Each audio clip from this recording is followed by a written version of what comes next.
Friends, despite the very, very disheartening news that we have heard and seen today regarding our comrade Kanhaiya, it is extremely heartening to see such a large turnout for something as important as a series of lectures on the idea and the project of nationalism. So I warmly welcome you to this series, which has been organized by the JNUTA. By organizing the series, I want to also say that despite what Sheila said, there was no mystery to the series. It was put together only as recently as this morning at 11 o'clock. I am technologically challenged, so I could not upload it as quickly as some of the younger people here in this audience could. But the name of the series is What the Nation Really Needs to Know.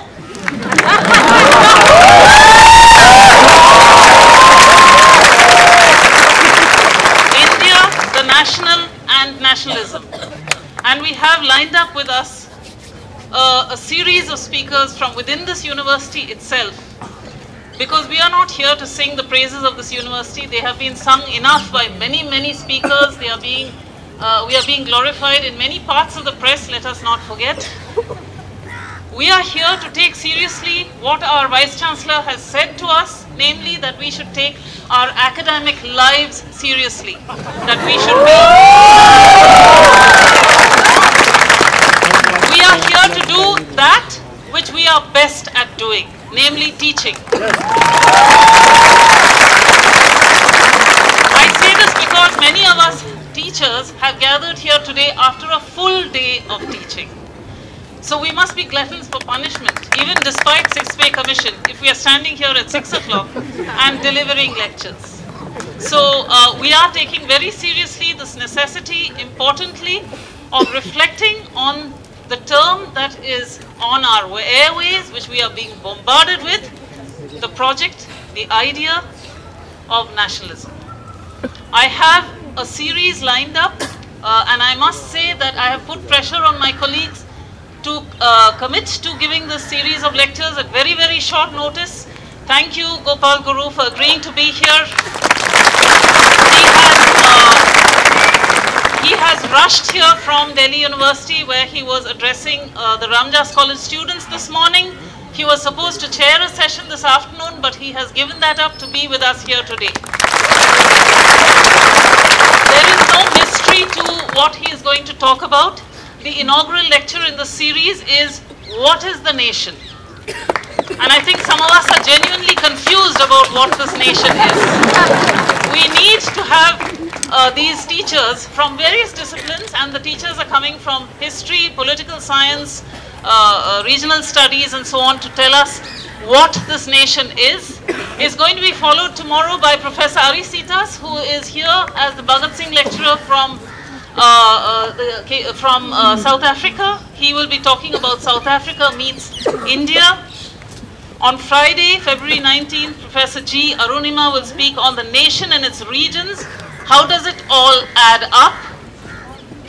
On February 20th, Saturday, we will continue this program with Nivedita Menon on The Nation is a Daily Plebiscite, Thoughts on Nationalism. That lecture will be delivered in Hindi. On February 21st, Aisha Kidwai will speak on languages or mother tongues, India's constitution and its linguistic diversity. On February 22nd, we will have Achin Vanayak speaking on the power of nationalism. On February 23rd, we will have Mridula Mukherjee speaking on civil liberties and Indian nationalism.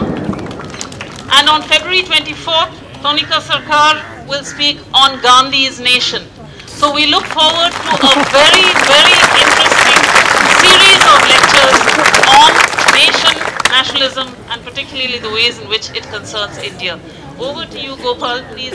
I think this subject is important because we are finding different definitions of nation. Some definitions are not definitions, they are simply unwarranted judgments that we know nations, you don't know. So you have to act according to our understanding of nation. So I get this judgment in Munirka. I get this judgment on the Facebook. A wrestler is asking questions. He's written a poem on how bad things are happening in JNU, and the whole nation is in danger. So this is a serious problem that we are actually being confused about the very idea of nation. On the other hand, how does one really understand nation or nationalism? Is it something which belongs to emotions, where easy, free-floating judgments are available? People of any kind can make judgments on JNU students and teaching faculty and non-teaching faculty, as if we don't understand nation, they only understand nation. So one argument is coming, one response is coming from emotions where there is no argument.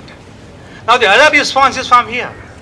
All of you are gathered here, and I don't know whether I should really speak to you, because you already you belong to the sphere of argument. Nation and arguments are very closely tied to each other, and therefore you have to really offer a very reasoned, deep response to the idea of nation, and this has to be taken forward, and we have to work not only within ourselves but also in the society, because people are being misled that what is nation is some very, very devilish construction of the other. Can you really define nation in terms of constructing the other, who is problematic? You cannot. I mean, it will be. I mean, if you constructing nation in terms of constructing the other as a devilish other would be actually very, very dangerous, and it will only invite some kind of takeover by the fascist forces. So I think we have to really go with serious thinking about nation. Now, if I am arguing out with you, what is the basis of my argument? How do I understand nationalism and nation? Sorry? Okay. So, how do I understand nation? For understanding nation, I have to first of all imagine nation. Excuse me. Imagining nation, and people are written. I don't want to really quote the scholars. This is not though it is a class, but I don't want to quote the scholars who worked on nation nationalism. Nation has to be imagined, as far as I can understand, in terms of the promises the nation is making and the aspiration it is actually offering to the people. So in 1947, we were actually offered the idea of nation offered promises to us and actually offer also aspirations to us. So what was the promise? The promise was to really create a decent nation. Nation which is based on not rumors, not insecurity, not any kind of indignity, humiliation. I mean, people right from this whole the agitation started on the campus, we are being seen as somebody who is not fit for staying in this country. There is a growing stigmatization. You can't build nation on this notion of stigma. Look at, you are actually, those who are actually stigmatizing our community on the campus are actually belittling our scholarship. It is a different thing that we don't require certificate from them. But the promise is to really build nation on decency, some kind of a decency. Are we doing that? And to really build that decency, we have made some provision in the Indian Constitution. So there is a close connection between Indian Constitution and nation, which we imagine as a decent nation. Now, what are we aspiring for? We are aspiring for there should be all kinds of asymmetries be eliminated from within the country. Okay. Now, what are the asymmetries? One of the asymmetries is India, all said and done, is actually practically, sociologically, emotionally divided. We have one India which is Puraskrit India, the other India is the Bahishkrit India. And I am taking from Ambedkar. Our nation has to be evaluated on its moral capacity to really eliminate the divide between the Puraskrit and the Bahishkrit. Are we asking question to ourselves that after 67 years of our independence, we have not been able to get Dalit Wardas into mainstream? There is other India, the Bahishkrit India.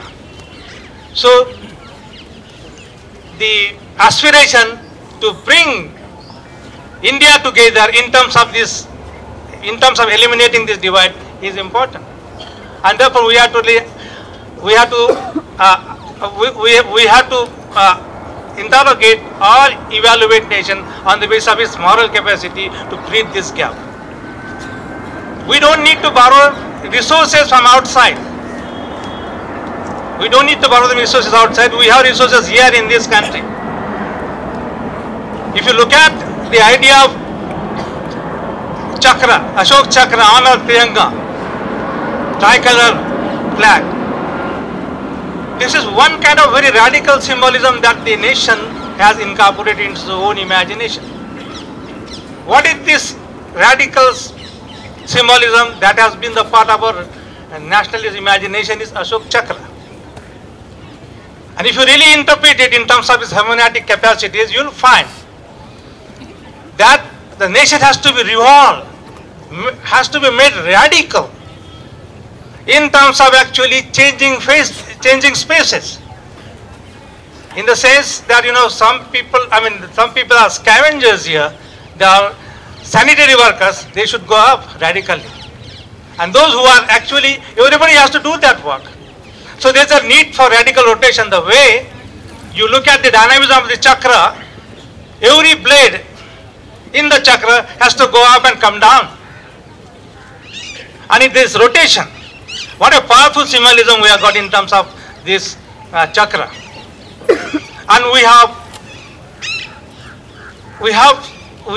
to insist on the state to see that this chakra actually acquires that required dynamics. We as young scholars of this university has to ask the political class to what extent they have actually pushed this mechanism ahead and facilitated this rotation and achieved this radical dynamism that is entailed in the chakra. This is one important symbolism that can actually defeat other symbolisms. Now, for example, we have nationalism which is interpreted, articulated in terms of symbolism. And we have a very strong symbolism of Mother India. Is it not? So you have a choice, which symbolism is stronger?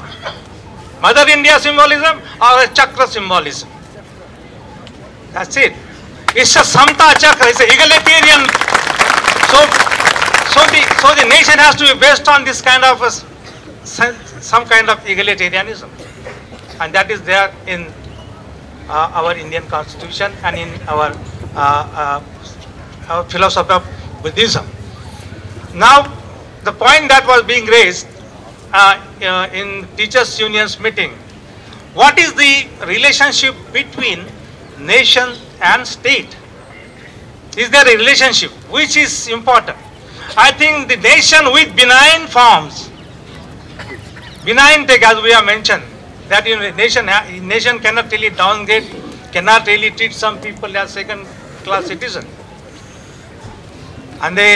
So nation is the, if you really want to frame your question within nation, there are scholars who do not want to frame their questions in nation. They are gone beyond nation, post-nationalism and all that.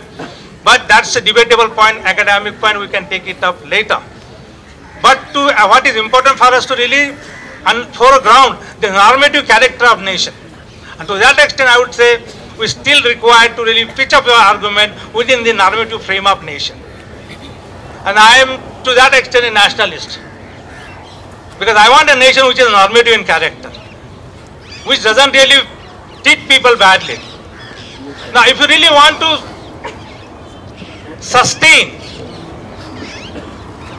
and promote, harness this essence of nation, which is normative, nation cannot do it on its own. Does it do it on its own? No. I'll just wait for the aircraft to pass. So nation is an abstract category. As I mentioned to you, nation cannot be defined in terms of the borders alone and the physical character of nation. That is what people do. I mean, that is the dominant definition that they pick up, the dominant character of the nation they pick up. Because that is easy for them to construct the other. The border is a very, very important, weapon in the hands of those who want to create the other beyond the border. And that other is all the time transgressing boundaries. Therefore, you are actually taken for a ride. Oh, look at this. That I am not taking into consideration. What is important in terms of understanding nation is this essence as to how it really actually deals with question of poverty, question of casteism, question of gender. We have never understood. Nation also has a very deep patriarchal angle to it. When the question of caste was being debated outside the nation, in Durban, the government of India said, look here, it is an internal question. It's a family question. Nation is given a patriarchal color. So there is a head sitting at the top. That patriarch is very, very fair in his intention and his intention only. And he will give you justice. So don't take this caste question to the international fora. So there is a deep patriarchal angle to nation. Okay, just there is a Mother India patriarchal angle, there is also other angle to it. What we are interested today, as the thinking being, as argument, I think this is an argumentative collectivity. It is not emotional collectivity, it is argumentative collectivity. Therefore, our responsibility is to really keep this argumentative capacity intact and also enhance it. Therefore, I would always request you, when it is a class going on, slogans are always needed, but in classes, there are no slogans needed. Because you are an argumentative being. You are an argumentative being where slogans are important but not immediately urgent. Okay? So I hope you understand this point. Essence of the nation, who will do it? It is the state. The state has to play a very supportive role through the Indian Constitution and legal interventions.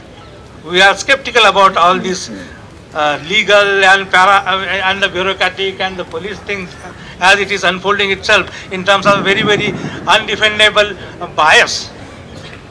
But you have to actually defend this essence of nation through constitution and state. The point that we have to remember here is if the state is becoming overriding over nation, what happens?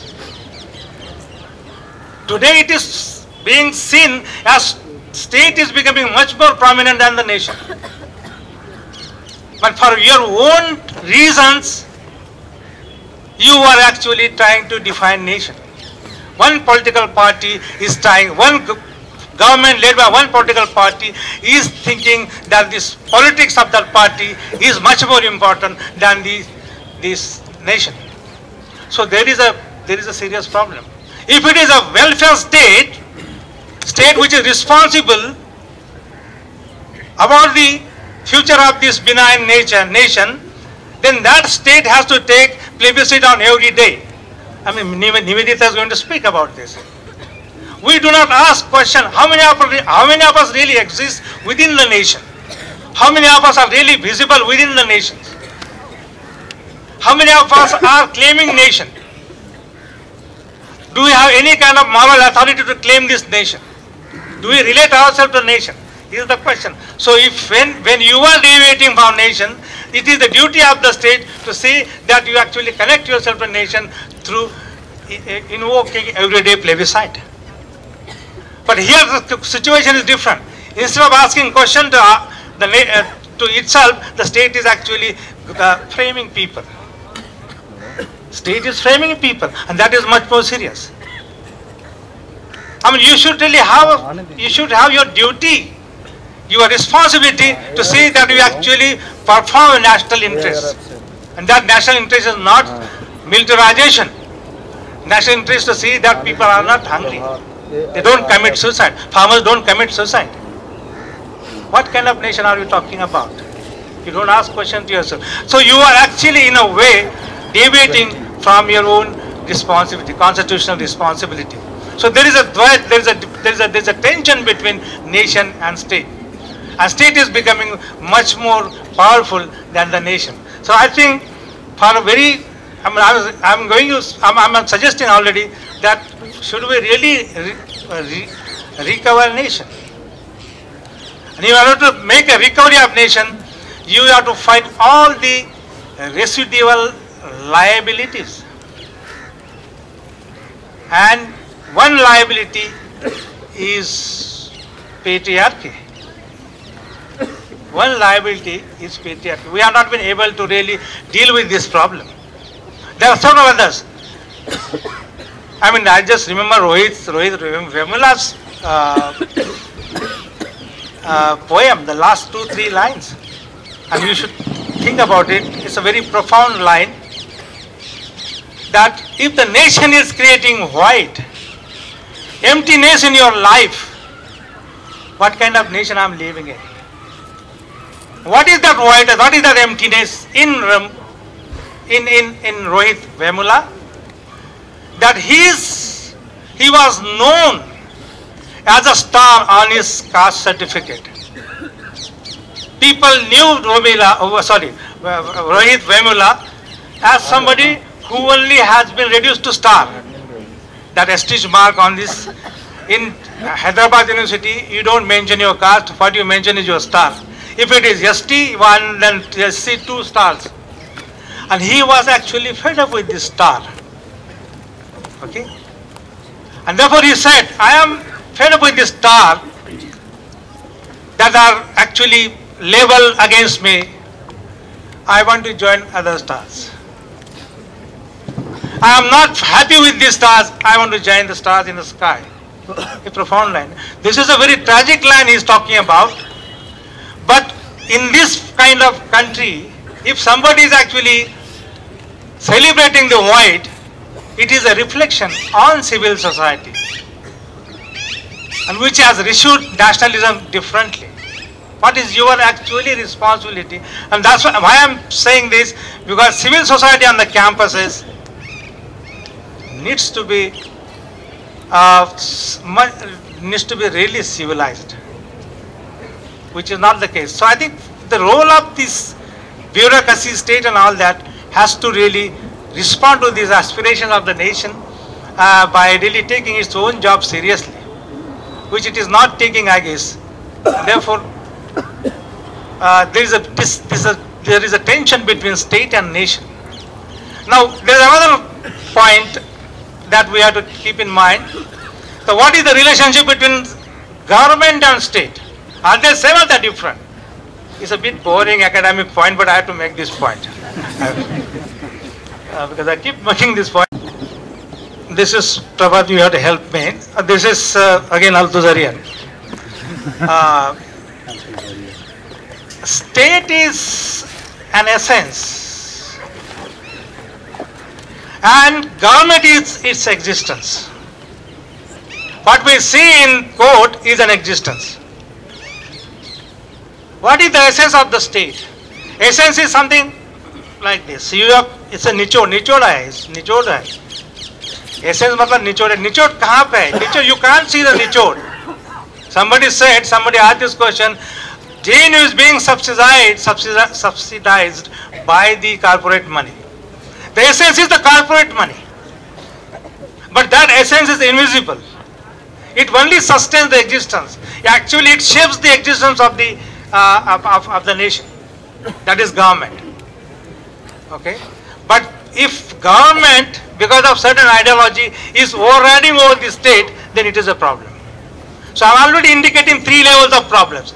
One is nation and state, and the rift between the two, and another rift between state and government. So it's a big problem, my friends. Do you want to restore nation? Yes. In what form do you want to restore nation? In its benign egalitarian form? If you want to really restore this nation, what kind of state do you want to really invoke? Or you want to have control on? State which is not anti-people, which is not anti-minorities, anti-margin. State which is responsible for actually meeting these aspirations that were promised. You know, this paradox of the nation is that what it promises in the beginning doesn't really fulfill later on. That is a paradox. We should really focus. This is not academic point. This is the point which should really become, you should be obsessed with this, asking these questions of paradox everywhere. What is promised in the first instance is not delivered at the next instance. And that's the problem that we have. So we have nation state and state government. And what happens, people mistake, the common people mistake government as state. Government is not state. Government is only one apparatus of the state. Now we have to find out how to deal with this state. And it's a much larger question. I mean, you talk about the you talk about the sovereignty of the state. And state actually is defined in terms of sovereignty from the external danger. Most of the time, external danger is always constructed. Most of the time, external danger is always constructed. And we also have a very fake notion of sovereignty today because we are never sovereign, we are not autonomous. In the neoliberal regime, everything is decided and we just don't know about that thing. The sovereignty of the nation, sovereignty of the state, sovereignty of the nation is actually sustained, articulated by the state. But what about this graded sovereignty? Graded sovereignty is something which again Baba Saheb Ambedkar gave. We are all sovereign against each other. If you are not sovereign, Rohit wouldn't have really committed suicide. Yeah. We are all sovereign. We actually require somebody inferior to you. This is a continuous inferiorization of people, so that you feel so sovereign. And I think if you really want to work within the boundaries of the parameters, the benign normative parameters of the nation, you have to really, through your argumentative capacity, collapse this graded sovereignty and make sovereignty seamless in terms of autonomy to take decision. I am not to be booed, or I am not to be bullied by anybody's emotional definition of nation. I have own capacity to really define what is nation. How much nation really hurts me, attacks me, I will evaluate nation on everyday basis. It is not the definition of nation which is acquisitive, which actually brings out confession and commitment and confirmation from you. These are days where you are forced to commit, confessed. I mean, this is coercion. You cannot really actually define nation in terms of forcing somebody to toe line. This is what it is. So nation is a very, this is a very limited point I am making. But we have to be, you cannot take that acquisitive notion of nation or definition is not available to you. What is available to you is not even assertive notion of nation. And I'll just stop here after 2 minutes. What is the assertive notion of the state? And cricket is one example. They are asserting, they are arriving.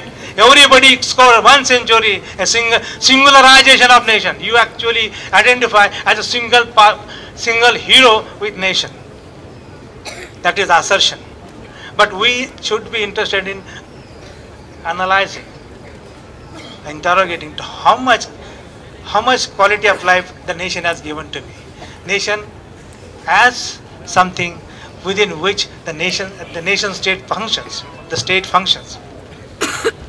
How much has it really changed, reshaped the social relationship, which is actually regulating, guiding my everydayness, everyday practices.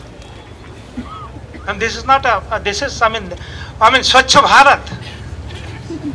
Swachh Bharat, you say Swachh Bharat. Bharat is the nation, is it not? It is. But you have to ask one hard, concrete question. How is this Bharat possible? This Bharat is possible because there are 13 lakhs of sanitary workers who are making it Swachh. But you take pride in, no, oh, Ahmedabad is first grade. I mean, it is not, but anyways, they say.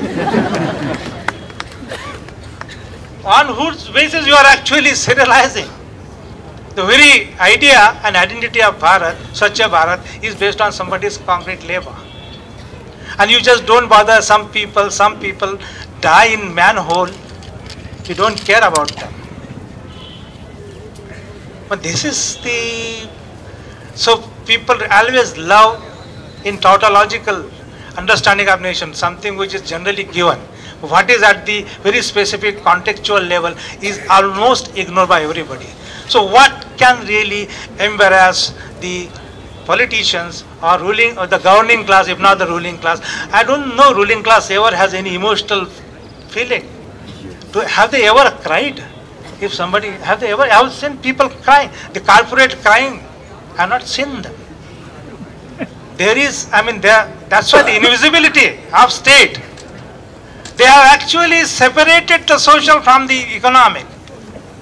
Whatever is happening in the sphere of social, it is not their concern. They are very insensitive. If it is sunsets going down, last week, 3,000 crore rupees were withdrawn from the state, from the market, and Sensex came down, flashing 800 points. They are worried about that, but not about the social. So there is the state is invisible, the essence is actually hiding because there is a separation between the social and the material and the economic and the market. When we are thinking about realizing nation in its normativity, you must connect the social and the economic. And without that, I don't think you can really make any comprehensive understanding of nation. And so I think the concreteness, the ideology of nationalism, which actually necessarily glosses over the concreteness of the nation, has to be actually criticized, interrogated, if not debunked. We have to debunk it finally. But the concrete will always fly in the face of the tautological, the general, the given definition of nation. We want nation that will actually have some bearing on the transformation of people's life. And this has to be actually incorporated in the syllabuses. If not, it is there already, you must introduce your own. For this class, I think I introduced a small chapter on nation. I hope we will have some discussion. Thank you very much.